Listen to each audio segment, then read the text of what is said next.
종이 한 장의 무게가 이렇게 무거울 수 있을까요? 제 손이 덜덜 떨렸습니다. 눈앞에 놓인 유전자 검사 결과지의 글자들이 춤을 추듯 어지럽게 흔들렸습니다. 불일치라는 글자를 기대하며, 아니, 제발 그 글자가 찍혀 있기를 빌고 또 빌었습니다. 하지만 야속하게도 그 종이에는 너무나 선명한 붉은 글씨가 찍혀 있었습니다. 99.99% 생물학적 친자관계 성립. 제 남편 박민준과 제 30년 지기 친구 강수아가 입양했다던 그 아이. 가슴으로 낳았다며 눈물 흘리던 그 아이가 사실은 제 남편의 씨앗이었다는 명백한 증거였습니다. 웃음이 나왔습니다. 아니, 웃음처럼 들리는 짐승의 울음소리가 제 입에서 새어나왔습니다. 가슴 한가운데가 쩍하고 갈라지는 것 같았습니다. 도끼로 내려찍힌다면 이런 기분일까요? 30년. 우리가 친구로 지낸 세월이 30년이었습니다. 25년. 제가 남편과 이불을 덮고 산 세월이 25년이었습니다. 도합 반세기가 넘는 그 긴 세월이 이 종이 한 장 앞에서 산산조각이 나버렸습니다. 안녕하세요. 저는 지방의 한 도시에 살고 있는 52세 이지원입니다. 이 나이에 이런 기가 막힌 이야기를 제 입으로 하게 될 줄은 꿈에도 몰랐습니다. 저는 그저 평범한 가정주부였습니다. 남편 뒷바라지하고 시댁 챙기며 제 이름 석자보다는 민준댁, 박서방처로 불리는 게 더 익숙했던 그런 여자였습니다. 지금 돌이켜보면 제 인생이 꼬이기 시작한 건 사람을 너무 쉽게 믿었기 때문인 것 같습니다. 제 이야기는 30년 전 그 지독했던 인연의 시작점으로 거슬러 올라갑니다. 수아와 제가 친구가 된 건 초등학교 2학년 때였습니다. 수아는 저와 달랐습니다. 예쁘고 똑똑하고 언제나 사람들의 시선을 끄는 아이였죠. 반면 저는 조용하고 내성적인 아이였습니다. 수아는 그런 저를 유독 챙겼습니다. 저는 그게 우정인 줄 알았습니다. 하지만 지금 생각해보면 수아에게 저는 자신을 더 빛나게 해주는 들러리가 아니었나 싶습니다. 남편 민준 씨를 만난 건 대학 3학년 때였습니다. 공대생이었던 그는 말수는 적지만 우직한 사람이었습니다. 화려한 수아와는 달리 소박한 저를 좋아해주는 그 사람이 참 고마웠습니다. 우리는 2년의 연애 끝에 결혼을 약속했습니다. 그때 수아는 제 손을 잡으며 말했습니다. 지원아, 정말 축하해. 내가 민준 씨랑 결혼한다니 내가 다 기쁘다. 우리 우정 변치 말고 결혼해서도 평생 이렇게 지내자. 알았지? 나도 자주 놀러 갈게. 그때 수아의 눈가가 촉촉했습니다. 저는 그 눈물이 친구를 시집 보내는 아쉬움과 축복의 눈물이라고 믿었습니다. 그 눈물 뒤에 숨겨진 탐욕을 그때는 몰랐습니다. 결혼 생활은 시작부터 순탄치 않았습니다. 가장 큰 문제는 아이였습니다. 결혼하고 1년, 2년이 지나도 아이 소식이 없었습니다. 3년이 지나자 시댁의 태도가 돌변했습니다. 너는 대체 병원은 다니는 거냐? 옆집 김씨네 며느리는 들어온 지 1년 만에 떡두꺼비 같은 아들을 낳았다는데 너는 뭐 하는 거니? 밭이 안 좋으면 걸음이라도 치든가. 쯧쯧 여자가 들어와서 집안 분위기만 흐리고 시어머니의 말은 비수처럼 날아와 가슴에 꽂혔습니다. 밭이 안 좋다니요. 제가 무슨 작물입니까? 하지만 저는 며느리라는 죄로 그 모진 말을 꿀꺽 삼켜야 했습니다. 결국 남편 손을 잡고 난임병원을 찾았습니다.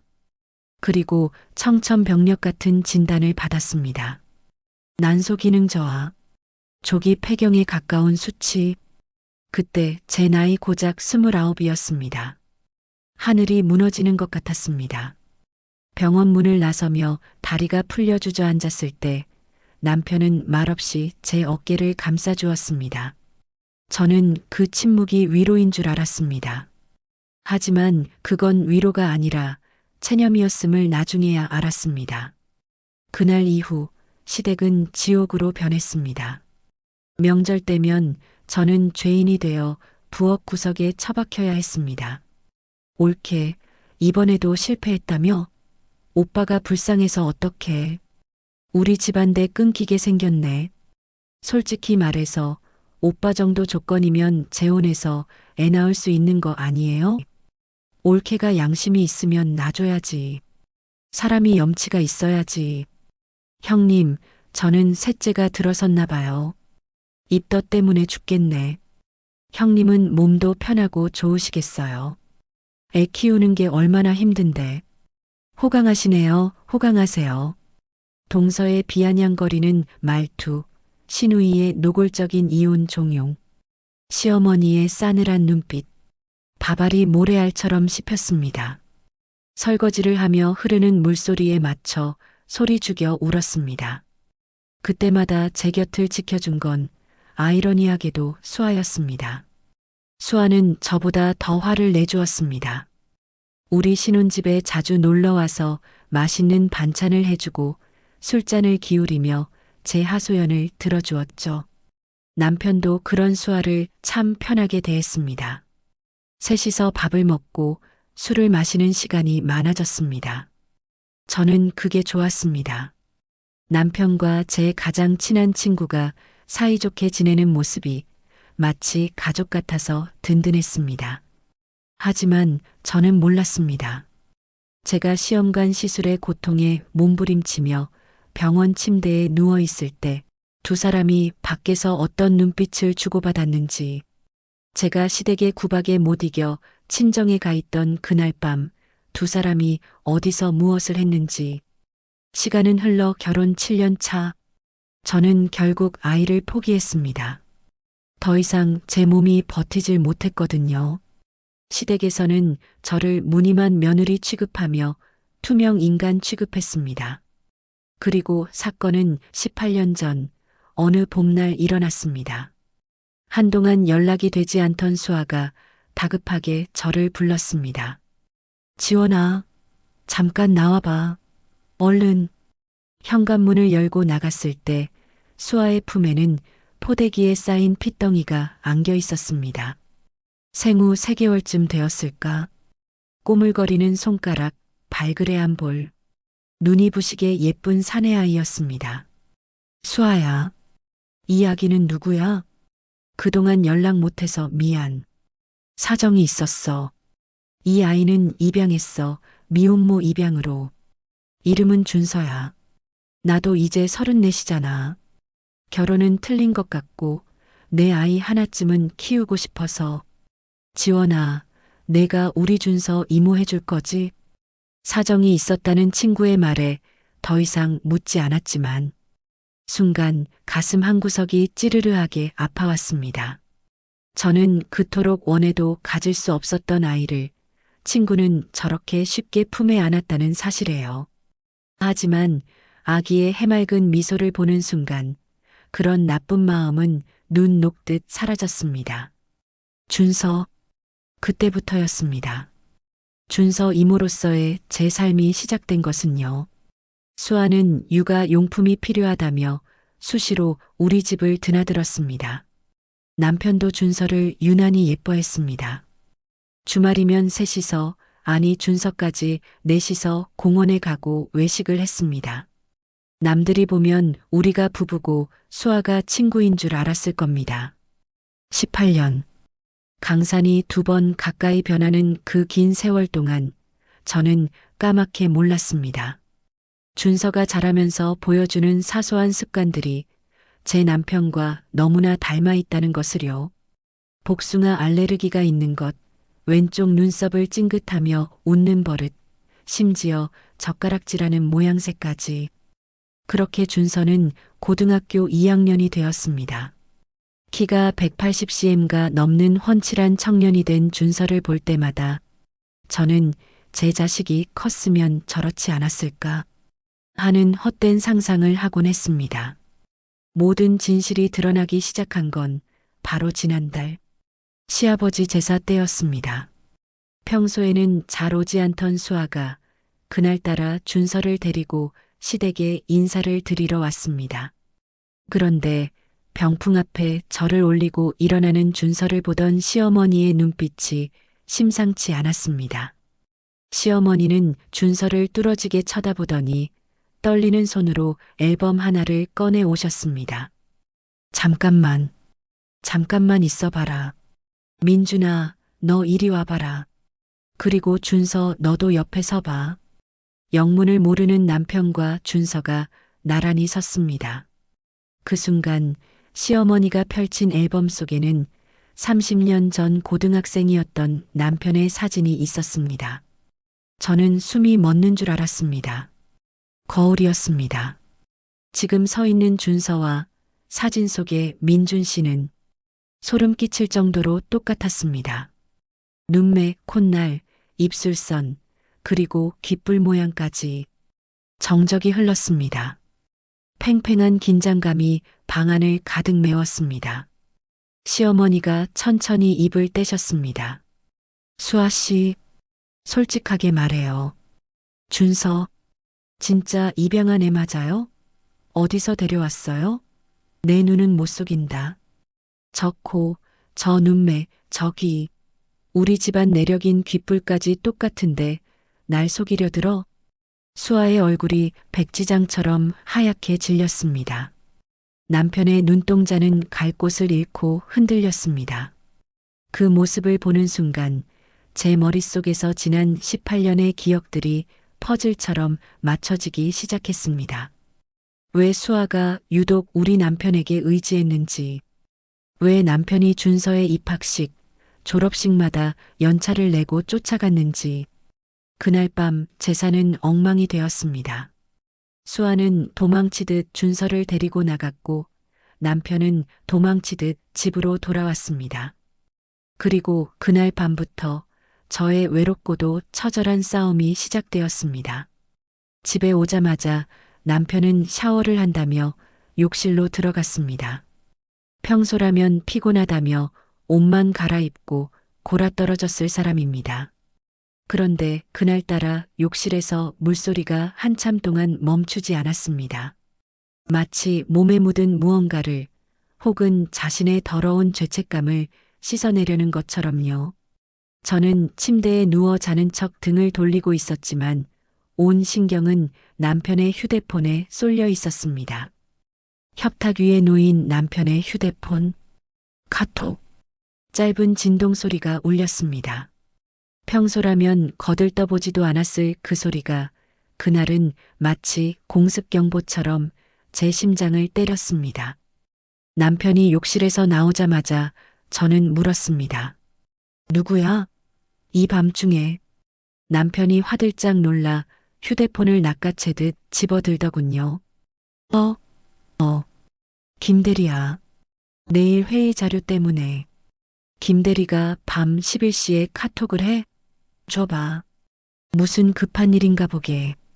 아니야. 당신은 몰라도 되는 회사 일이야. 왜 이래? 남편은 황급히 휴대폰을 주머니에 찔러 넣었습니다. 그의 눈동자가 불안하게 흔들렸습니다.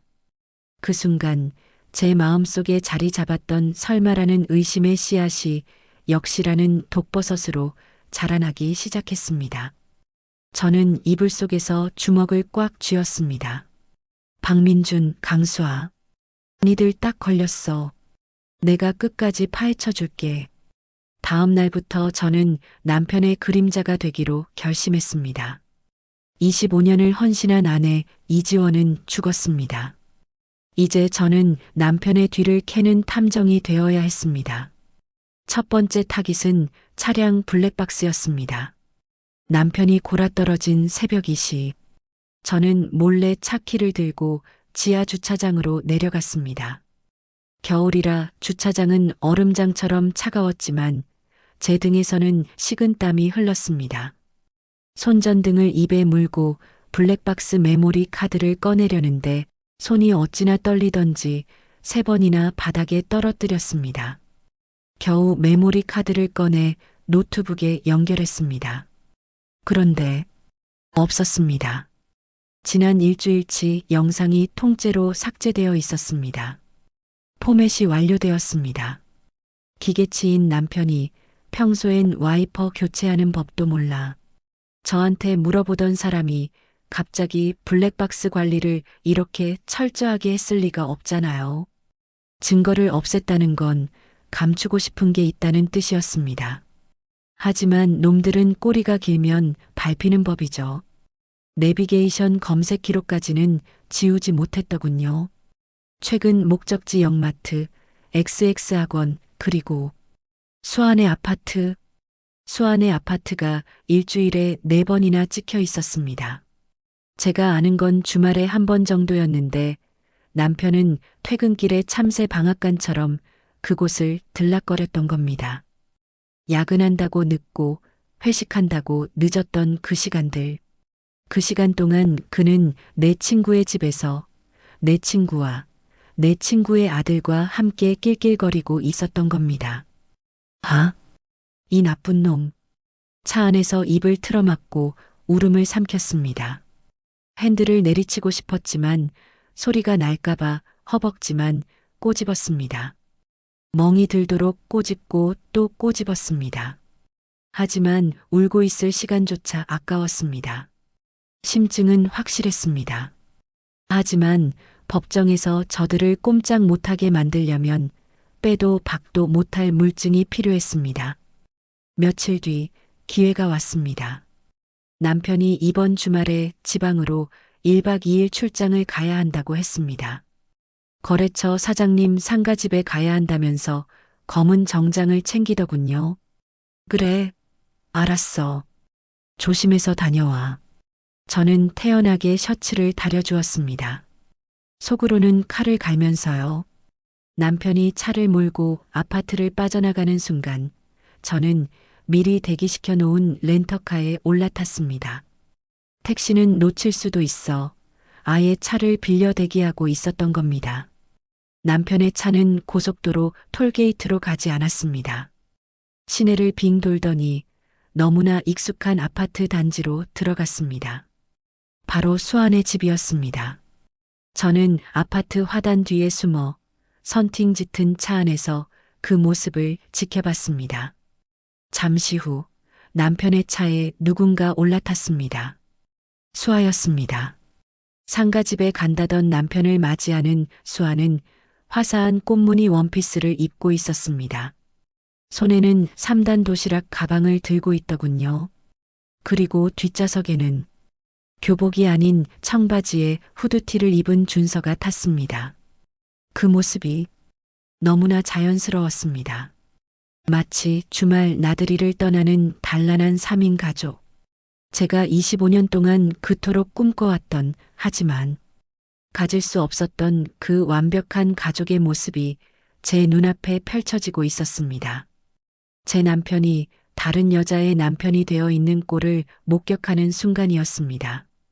저는 그들의 뒤를 쫓았습니다. 그들이 도착한 곳은 교회의 한 놀이공원이었습니다. 50이 다 된 남자와 여자, 그리고 고등학생 아들. 남편은 검은 정장 재킷을 벗어두고 편안한 점퍼로 갈아입었습니다. 차 트렁크에 미리 준비해 둔 것이었죠. 남편은 추러스를 사서 수아의 입에 넣어 주었고 준서의 어깨에 손을 올리고 껄껄 웃었습니다. 바이킹을 타며 소리 지르는 준서를 보며 남편은 흐뭇한 아빠 미소를 지었습니다. 저와 있을 때는 한 번도 보여준 적 없는 세상 다 가진 듯한 환한 미소였습니다. 준서야, 아빠가. 아니, 삼촌이 저거 사줄까? 솜사탕 먹을래? 아, 됐어요. 삼촌 애도 아니고. 하하, 자식. 다 컸네, 다 컸어. 우리 준서 듬직하다. 삼촌이라 부르지만 눈빛은 아빠였습니다. 수아는 남편의 팔짱을 끼고 걷다가 사람들의 시선이 없으면 슬쩍 손을 잡기도 했습니다. 저는 선글라스를 낀 채 그들 뒤를 맴돌았습니다. 가슴이 갈기갈기 찢어지는 것 같았지만 휴대폰 카메라를 켜고 셔터를 눌렀습니다. 찰칵, 찰칵, 찰칵. 손이 떨려서 사진이 흔들릴까봐 왼손으로 오른 손목을 꽉 붙잡고 찍어야 했습니다. 행복해 보이는 세 사람의 모습이 제 휴대폰에 하나둘 저장되었습니다. 그 사진 한 장 한 장이 나중에 저들을 파멸시킬 무기가 될 줄은 꿈에도 모른 채 그들은 웃고 있었습니다. 그날 저녁 그들은 근처 식당에서 고기를 먹고 모텔이 아닌 수아네 집으로 돌아갔습니다. 남편은 그 집에서 자고 나올 작정인 것 같았습니다. 상가집이라던 1박 2일이 사실은 두 집 살림을 위한 시간이었던 겁니다. 집으로 돌아온 저는 식탁에 앉아 제가 찍은 사진들을 하나하나 확대해 보았습니다. 사진 속의 준서, 웃고 있는 준서의 얼굴 옆선이 남편의 옆선과 데칼코마니처럼 겹쳐 보였습니다. 귀 모양, 웃을 때 생기는 눈가 주름, 심지어 밥을 먹을 때 숟가락을 쥐는 독특한 손 모양까지 더 이상 의심할 여지가 없었습니다. 이건 단순히 닮은 게 아니었습니다. 피는 못 속인다는 시어머니의 말이 맞았습니다. 그래, 이제 인정하자. 인정해야 해. 가슴을 치며 통곡했습니다. 내가 친구라고 믿었던 여자가 내 남편의 첩이었고 내가 조카처럼 아꼈던 아이가 내 남편의 숨겨진 아들이었다는 사실을. 이제 남은 건 단 하나. 법원에서 저들을 꼼짝 못하게 만들 과학적인 증거뿐이었습니다. 다음 날 아침 남편이 출장에서 돌아왔습니다. 아유, 피곤하다. 밤새 빈소 지키느라 잠도 못 잤네. 뻔뻔한 거짓말. 저는 속이 뒤집히는 걸 꾹 참고 웃으며 말했습니다. 고생했어. 얼른 씻어. 남편이 씻으러 들어간 사이 저는 남편의 칫솔을 지퍼백에 챙겼습니다. 그리고 점심때 수아네 집에 놀러 갔습니다. 준서 주려고 반찬 좀 했어. 아무것도 모르는 척 연기하며 준서 방에 들어가 빗에 낀 머리카락을 수거했습니다. 그렇게 확보한 두 개의 검체, 남편의 칫솔과 준서의 머리카락. 저는 그것을 들고 유전자 검사센터로 향했습니다. 그리고 일주일 후, 지금 제 손에 들린 이 결과지를 받게 된 것입니다. 99.99% 친자관계 성립. 현관 도어락 소리가 들립니다. 띠리릭. 평소라면 반가웠을 저 소리가 오늘은 마치 단두대에 칼날이 떨어지는 소리처럼 들립니다. 현관문이 열리고 남편이 들어옵니다. 다녀왔어. 오늘 좀 늦었네. 저는 식탁 위에 놓인 결과지를 그에게 밀었습니다. 아무 말 없이 남편이 종이를 집어듭니다. 그리고 글자를 읽어 내려갑니다. 남편의 표정이 굳어갑니다. 손이 떨리기 시작합니다. 종이가 바스락거리는 소리가 거실에 울려 퍼집니다. 그리고 마침내 그가 바닥에 주저앉았습니다. 지원아, 언제부터야? 언제부터였어? 제 목소리는 생각보다 차분했습니다. 너무 큰 충격을 받으면 화도 나지 않는다더니 제가 딱 그 꼴이었습니다. 남편은 한참 동안 입술을 깨물다 기어들어가는 목소리로 대답했습니다. 18년 전, 당신, 세 번째 시험관 실패하고 친정 갔을 때, 18년 전, 제가 아이를 갖지 못한다는 죄책감에 시름시름 알아눕고 매일 밤 울며 기도하던 바로 그 시기였습니다. 내가 지옥불 속에서 타들어가고 있을 때, 이 사람은 내 가장 친한 친구와 뒹굴고 있었던 겁니다. 그래서 실수였다고? 한 번의 실수로 애가 생겨서 18년 동안 나를 속이고 키웠다고?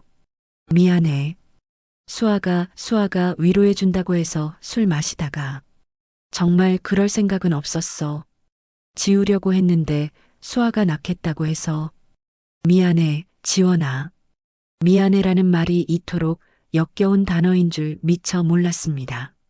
저는 당장 수아에게 전화를 걸었습니다. 신호음이 2번 울리기도 전에 수아가 전화를 받았습니다. 마치 기다리고 있었다는 듯이요. 지금 당장 우리 집으로 와. 준서는 빼고 너만 와. 30분 뒤 초인종이 울렸습니다. 문을 열고 들어오는 수아의 얼굴은 담담했습니다. 거실 소파에 나란히 앉은 두 연놈. 30년 지기 친구와 25년 지기 남편. 제 인생의 반을 함께한 두 사람이 저를 파괴한 주범이었습니다.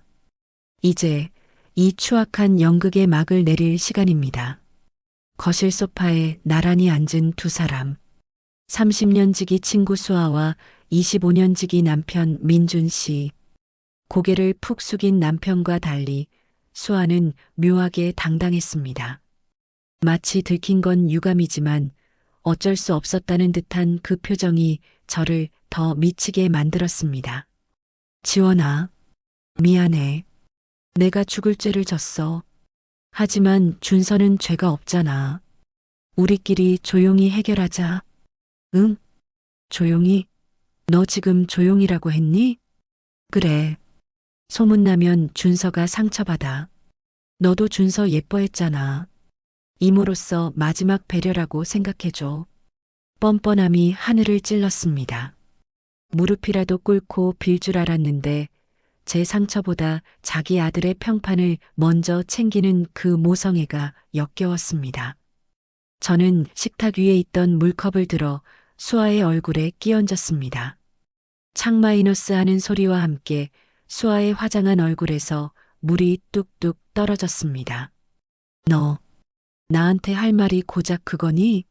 내가 18년 동안 너희 모자 반찬해다 바치고 준서 옷 사입히고 너 힘들까봐 내 남편 보내서 집안일 돕게 했을 때 너 속으로 무슨 생각했어? 이 바보 같은 년 하면서 비웃었니? 아니야. 그런 거 아니야. 나도 괴로웠어. 너 볼 면목이 없어서. 괴로워? 괴로운 년이 내 남편이랑 놀이공원 가서 솜사탕 나눠 먹고 히히덕거려. 내 눈앞에서 저는 소리를 지르며 현관문을 열어젖혔습니다. 나가. 그리고 기억해. 내가 받은 고통, 너희들한테 이자까지 쳐서 다 돌려줄 거야. 두 연놈을 내쫓고 현관문을 걸어 잠갔습니다. 그날 밤 저는 집안의 모든 물건을 부수고 또 부수었습니다.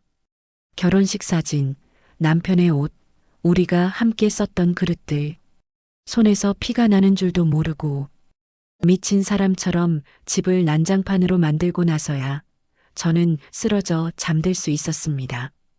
다음 날 저는 곧바로 이혼 전문 변호사를 찾아갔습니다. 가장 잔인하게, 가장 확실하게 끝내고 싶습니다. 제 의뢰의 변호사는 남편의 재산부터 조회했습니다. 결과는 충격적이었습니다. 남편은 제가 아는 것보다 훨씬 더 많은 돈을 숨기고 있었습니다.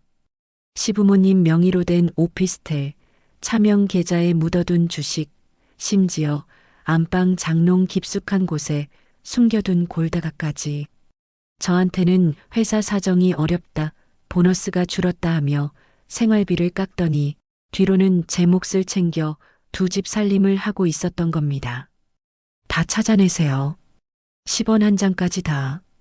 준비는 끝났습니다. 그런데 그때 시어머니에게서 전화가 왔습니다. 예, 지원아.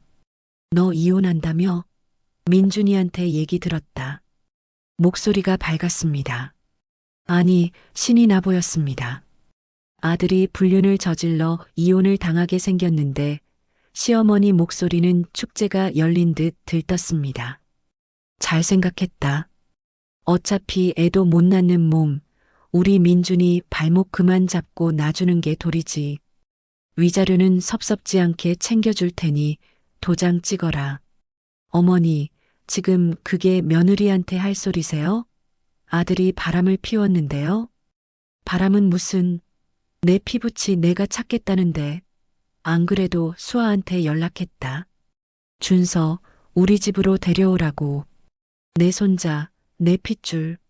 18년 만에 찾은 내 보물이다. 너는 빠져라. 전화기를 쥔 손이 부들부들 떨렸습니다. 이 사람들은 사람이 아니었습니다. 제가 받은 상처 따위는 안중에도 없었습니다. 오로지 핏줄, 자신들의 대를 이을 아들이 생겼다는 사실 하나에 25년 묵은 며느리의 고통쯤은 아무것도 아니라고 생각하는 짐승들이었습니다. 그래, 니들이 제일 원하는 게 그 핏줄이지? 준서지? 순간 머릿속에서 번쩍하고 계략이 떠올랐습니다. 저들을 가장 고통스럽게 만드는 방법. 돈 몇 푼 더 뺏는 것보다 그들이 목숨처럼 여기는 그 핏줄을 영영 못 보게 만드는 것. 그것이 최고의 복수라는 생각이 들었습니다. 이혼 조정 기일이 잡혔습니다. 법원 조정실에는 저와 제 변호사, 그리고 남편과 시부모님까지 온 가족이 총출동했습니다. 마치 경사라도 난 듯 시어머니의 얼굴에는 화색이 돌더군요. 위자료 3억? 그래, 준다 줘. 그까짓 돈 줄 테니까 얼른 끝내자. 우리 준서 호적 정리해야 하니까. 시어머니는 빨리 저를 치워버리고 준서를 입적시킬 생각에 들떠 있었습니다. 저는 침착하게 서류 한 장을 테이블 위에 올려놓았습니다. 돈은 됐고요. 이 각서에 서명하세요. 남편이 서류를 집어들었습니다. 내용을 읽어 내려가던 남편의 눈이 커졌습니다. 준서에 대한 친권 및 양육권 포기 각서? 접금 금지 각서? 이게 무슨 말 그대로야. 당신들 평생 준서 근처에도 얼씬거리지 않겠다는 각서야.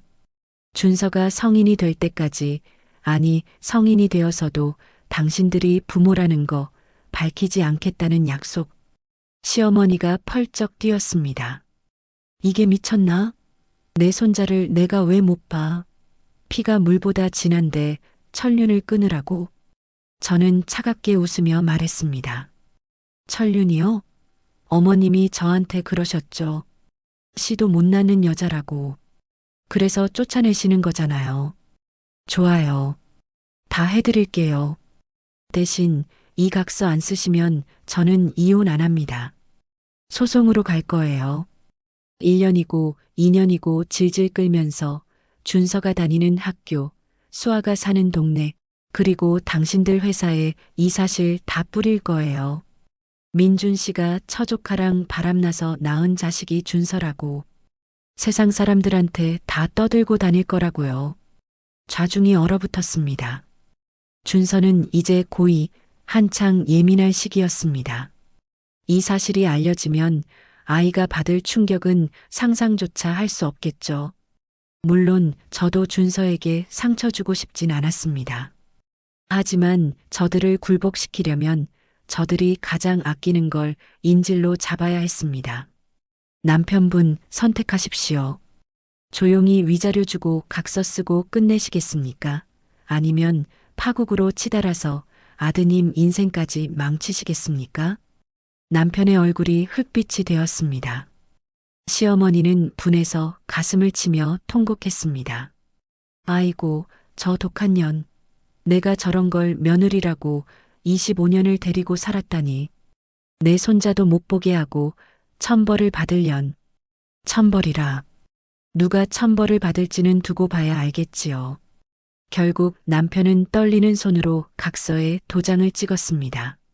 시어머니와 시누이들도 울며 겨자 먹기로 서명했습니다. 조정이 끝나고 법원을 나서는 길. 시어머니가 제 뒤통수에 대고 소리쳤습니다. 너 어디 가서 잘 사나 보자. 평생 혼자 외롭게 늙어 죽을 거다. 저는 뒤도 돌아보지 않고 걸어 나왔습니다. 그 저주 반사해서 당신들에게 돌려주마. 속으로 되뇌면서요. 그렇게 저는 승리했습니다. 아니, 승리라고 믿었습니다. 하지만 진짜 파국은 법원을 나선 그 이후부터 시작되었습니다. 제가 던진 그 각서 한 장이 수아와 민준 씨, 그리고 시댁 식구들 사이를 완전히 갈라놓는 핵폭탄이 될 줄은 그때는 미처 몰랐으니까요. 제가 던진 각서 한 장. 그건 시한폭탄이었습니다. 이혼 후 1년이 지났을 무렵 건너 들려온 그들의 소식은 참으로 처참했습니다. 역시나 제 시어머니는 각서 따위 안중에도 없었습니다. 법이 무슨 상관이야? 내 핏줄 내가 보겠다는데. 시어머니는 막무가내로 수아의 집을 찾아가 문을 두드리고 학교 앞에서 준서를 기다렸다고 합니다. 하지만 수아라고 가만히 있었을까요? 오지 마세요. 각서 쓰셨잖아요. 이제 와서 손자? 18년 동안 나 미혼모라고 손가락질 받을 때 당신들이 분유 한 통 사준 적 있어요? 내 아들 내가 키울 거니까 당장 꺼져요. 수아는 도끼를 품었습니다. 사랑했던 남자의 어머니였지만 자신의 아이를 뺏어가려는 할머니는 그저 적일 뿐이었죠. 매일같이 수아네 집 앞에서 고성이 오가고 경찰이 출동하는 난리통이 이어졌습니다. 동네방네 소문이 다 났고 사람들은 손가락질했습니다. 그리고 그 추악한 싸움의 끝에서 가장 큰 피해자인 준서가 모든 사실을 알게 되었습니다. 자신이 입양아가 아니라 엄마와 이모부의 불륜으로 태어난 아이라는 것. 그리고 친할머니라는 사람이 자신을 물건 취급하며 며느리를 내쫓았다는 것까지. 준서는 그 길로 짐을 싸서 집을 나갔습니다. 더러워요. 엄마도 아저씨도 할머니도 다 끔찍해요. 나 낳아줘서 고맙다는 말 죽어도 못하겠어요. 다시는 나 찾지 마세요. 그것이 준서가 남긴 마지막 말이었습니다. 그토록 핏줄을 외치던 시어머니는 바로 그 핏줄에게 더럽다는 소리를 듣고 충격에 쓰러져 반신불수가 되셨다고 합니다. 입이 돌아가고 거동을 못하게 되셨는데 며느리인 저는 없고 딸들은 자기 살기 바쁘다고 코빼기도 안 비친다더군요. 수아는 아들을 잃은 슬픔에 술로 세월을 보내다 알코올 중독 치료를 받고 있고 민준 씨는 회사에 불륜 투서가 날아들었습니다. 누가 보냈을까요? 수아였을까요? 아니면 앙심을 품은 시누이들이었을까요? 소문은 삽시간에 퍼졌고 민준 씨는 동료들의 경멸 어린 시선을 견디다 못해 사표를 냈습니다. 나이 50에 이혼남, 불륜남 딱지를 달고 재취업이 될 리가 없죠. 지금은 일용직을 전전하며 병석에 누운 노모의 병원비를 대느라 허리가 휜다고 하더군요. 가정은 풍비박산 났고 그들이 목숨 걸었던 데는 그들 스스로 끊어버린 셈이 되었습니다. 인과응보. 하늘은 무심하지 않았습니다. 남의 눈에 피눈물 흘리게 한 대가는 반드시 치르게 되어 있더군요. 그들의 몰락을 뒤로하고 저는 새로운 인생을 시작했습니다. 위자료로 받은 돈과 제가 모은 돈을 합쳐 연고 없는 바닷가 마을로 내려갔습니다. 그리고 바다가 보이는 언덕 위에 제 이름으로 된 작은 브런치 카페를 열었습니다. 평생 누군가의 아내, 누군가의 며느리로만 불렸던 제가 생전 처음으로 이지원 사장님이라는 제 명함을 갖게 된 것입니다. 처음에는 혼자라는 게 무서웠습니다. 밤마다 악몽을 꾸기도 했죠. 주변에서는 여자가 혼자 살면 무시당한다. 좋은 남자 다시 만나야지라며 재혼을 권하기도 했습니다. 심지어 카페 손님 중 점잖은 신사분들이 호감을 표해오기도 했습니다. 하지만 저는 정중하게 그러나 단호하게 거절했습니다. 죄송합니다. 저는 지금 제 자신과 연애 중이거든요. 누구 밥 차려주고 양말 챙겨주는 거 이제 졸업했습니다. 그렇습니다. 25년 동안 남자 뒷바라지, 시댁 뒷바라지에 진절머리가 났습니다. 또다시 누군가의 눈치를 보며 사느니 차라리 고독한 자유를 택하겠다고 다짐했습니다. 그런데 말입니다. 막상 혼자가 되어 보니 이건 고독이 아니라 황홀한 자유였습니다. 아침에 눈 뜨면 내가 먹고 싶은 커피를 내리고 듣고 싶은 음악을 크게 틀고 가고 싶은 곳을 갑니다. 명절에 전 부치느라 허리 펴지 못할 일도 없고 아이 못 낳았다고 구박하는 사람도 없습니다. 카페는 대박이 났습니다. 제 손맛이 좋았던 건지 아니면 편안해진 제 얼굴이 좋았던 건지 손님들이 줄을 섰습니다. 통장에는 제가 땀 흘려번 돈이 차곡차곡 쌓였습니다. 지난달에는 제 명의로 된 작은 상가 건물도 하나 샀습니다. 이제는 건물주 이지원입니다. 저녁이면 카페 문을 닫고 동네 친구들과 맛집을 찾아다니며 맥주잔을 부딪힙니다. 피 섞인 가족은 아니지만 서로의 아픔을 보듬어주는 이 친구들이야말로 진짜 내 편이었습니다. 지원 언니, 오늘따라 더 예뻐 보이네. 얼굴에서 빛이 나. 그래. 남편 치닥거리 안 하고 내 돈 내가 쓰니까 피부가 절로 좋아지네. 호호. 가끔 카페 테라스에 앉아 푸른 바다를 보며 생각합니다. 만약 그때 억지로 참고 살았다면 저는 지금쯤 화병으로 죽었거나 그 지옥 같은 집구석에서 식모처럼 늙어가고 있었겠죠. 그날의 그 끔찍했던 진실이 역설적이게도 제 발목에 채워진 족쇄를 끊어준 축복이자 동아줄이었던 셈입니다. 여러분, 혹시 이 나이에 이혼하면 어쩌지? 혼자 늙어 죽으면 어쩌지? 하는 두려움 때문에 불행을 참고 계신가요? 남편이 없으면, 자식이 없으면 실패한 인생이라고 생각하시나요? 절대 두려워하지 마세요. 썩은 동아줄을 놓아야 튼튼한 내 두 다리로 설 수 있습니다. 남편 덕, 자식 덕, 그런 거 없어도 내 인생은 내 스스로 명품으로 만들 수 있습니다. 저를 보세요. 52에 빈털터리로 쫓겨난 이혼녀였지만 지금은 그 누구보다 당당하고 부유한 싱글 라이프를 즐기고 있습니다. 남자요? 있으면 좋고 없어도 그만입니다. 내 행복의 열쇠를 남의 주머니에 넣어두지 마세요. 그 열쇠는 바로 당신의 손에 쥐어져 있습니다. 늦은 때란 없습니다. 제 인생의 봄날은 남자가 떠난 후 비로소 시작되었습니다. 여러분도 이제 누군가의 엄마, 아내, 며느리가 아닌 온전한 당신 자신으로 행복해지시길 바랍니다. 당신은 그 자체만으로도 충분히 아름답고 능력 있고 위대한 사람입니다. 지금까지 제 긴 이야기 들어주셔서 감사합니다. 오늘 사연이 마음에 와닿으셨다면 구독과 좋아요 부탁드립니다. 세상의 모든 여성분들이 자신의 이름으로 당당하게 살아가기를 진심으로 응원합니다. 감사합니다.